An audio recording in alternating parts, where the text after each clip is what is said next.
Fort McAllister State Park.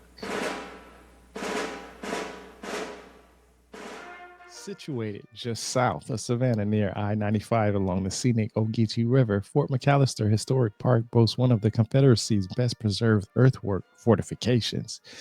This site withstood significant Union attacks, including a notable naval bombardment by the USS Montauk in 1863. However, it fell during General William T. Sherman's march to the sea, marking a critical moment in securing Union supply lines. Visitors can explore the grounds where cannons, a hot shot furnace, bomb-proof barracks, and palisades narrate its story. Additionally, a Civil War museum on site offers a collection of artifacts that delve into the fort's rich history. Man, I ain't gonna lie, this is a good place to visit. Can't lie about that. Joseph Longworth McAllister. Lieutenant Colonel Joseph Longworth McAllister served as a Confederate officer during the American Civil War. He was born in 1820 at Strathy Hall Plantation, located in Bryan County, Georgia. McAllister came from a distinguished military family, as both his grandfather, Archibald McAllister, and his great-grandfather, Richard McAllister, held the rank of officer during the Revolutionary War. So you got a little bit of family history right there. Before the war, McAllister was a wealthy and respected rice planter known for his philanthropy and kindness. In 1862, he formed a company of mounted infantrymen called the Hardwick Mounted Rifles, which later became part of the 7th Georgia Cavalry. He was promoted to lieutenant colonel and eventually became the regiment commander.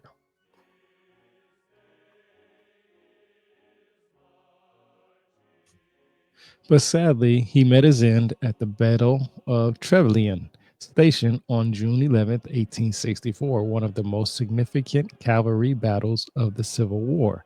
Here, he was killed while leading his troops, famously shouting, "Strike for God and our native land," as he fell. His death was noted for his bravery, with accounts describing him as a natural leader who inspired his men. His leadership was such that even though he lacked formal military training, he was highly esteemed by those who served under him.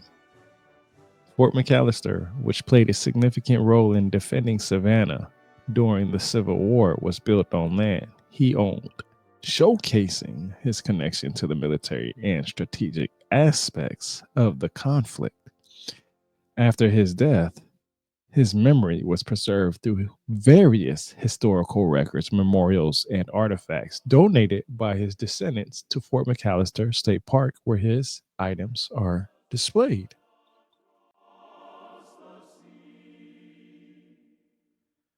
Fort McAllister was a critical location during the Civil War, serving as a key Confederate stronghold along the Ogeechee River just south of Savannah, Georgia. Its strategic position made it indispensable for protecting the coastal city of Savannah, a vital port for Confederate supply lines and trade. Unlike many other fortifications of the era, Fort McAllister was constructed primarily of earthworks, which were highly effective at absorbing the impact of heavy artillery fire. This innovative design allowed the fort to withstand multiple Union naval assaults in 1862 and 1863, including bombardment by powerful ironclad warships. Despite the Union's technological superiority at sea, Fort McAllister remained resilient, frustrating Union attempts to dominate the region's waterways.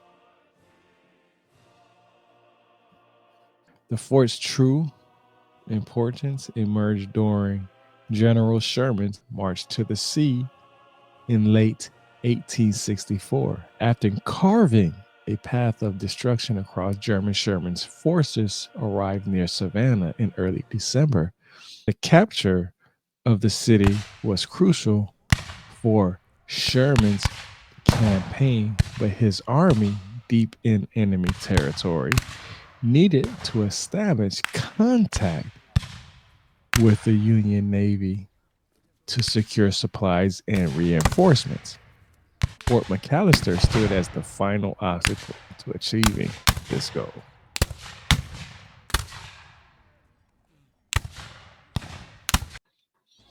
On December 13th, 1864, Sherman ordered Brigadier General William B. Hazen to lead an assault on the fort.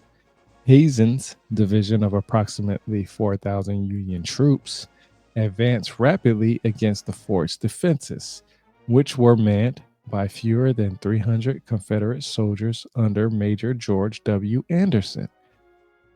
Despite their smaller numbers, the Confederate defendants fought fiercely, relying on the fort's thick earthen walls and a well coordinated system of artillery and small arms fire.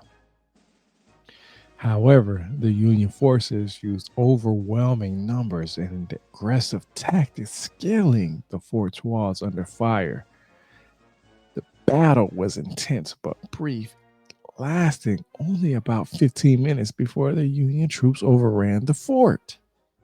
The fall of Fort McAllister was a decisive moment in Sherman's campaign. It opened the Ogeechee River to Union naval forces, allowing Sherman's army to resupply and communicate with the outside world. This victory effectively sealed the fate of Savannah, which surrendered without a fight on December 21st, 1864. Sherman later presented the city to President Abraham Lincoln as a Christmas gift, marking the success of the march to the sea and delivering a significant blow to Confederate morale and infrastructure. Though it is often overshadowed by larger battles and campaigns, the fall of Fort McAllister was a pivotal event in the Civil War. Its capture demonstrated the Union Army's ability to overcome seemingly impenetrable defenses and underscored the strategic brilliance of Sherman's campaign. The fort's story is a testament to the ingenuity of Civil War fortifications, the bravery of its defenders, and the relentless determination of the Union forces to achieve victory. I enjoyed visiting this historical site and I learned a lot being on location. But until next time, knowledge is power.